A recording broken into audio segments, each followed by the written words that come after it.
নমস্কাৰ বন্ধুসকল, আশা কৰোঁ আপোনালোক সকলে ভালে আছে। আজি আমি এটা অতি গুৰুত্বপূৰ্ণ বিষয় লৈ আলোচনা কৰিব ওলাইছো, যিটোৰ বাবে অসমৰ লাখ লাখ ছাত্ৰ ছাত্ৰী আৰু অভিভাৱক আগ্ৰহেৰে ৰৈ আছে। 2026 বৰ্ষৰ মেট্ৰিক পৰীক্ষাৰ ফলাফল কেতিয়া দিব?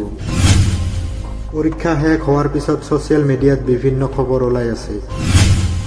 কোনোবাই যদি কৈছে কাইলৈ দিব, আন কোনোবাই আকৌ বেলেগ এটা তাৰিখ দিছে। কিন্তু আচল সত্যটো কি জানেনে?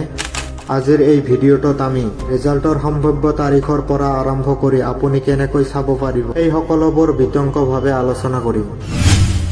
বিগত বছৰবোৰৰ ধাৰা চালে দেখা যায় যে board of secondary education Assam বা SCBA পৰীক্ষা শেষ হোৱাৰ প্ৰায় 45ৰ পৰা 60 দিনৰ ভিতৰত ফলাফল ঘোষণা কৰে। এই অনুসৰি অনুমান কৰা হৈছে যে 2026 চনৰ 11 এপ্ৰিলত মেট্ৰিকৰ ফলাফল ঘোষণা কৰা সম্ভাৱ্য অতি বেছি।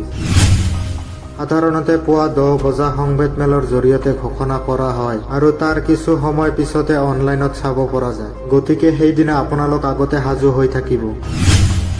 এতিয়া কথা হ'ল ৰেজাল্ট কেনেকৈ চাব। ফলাফল চাবলৈ আপোনালোকে কলৈকো যাব নালাগে, নিজৰ মোবাইলতে সহজে চাব পাৰিব। ইয়াৰ বাবে কেইবাখনো অফিচিয়েল ৱেবছাইট আছে।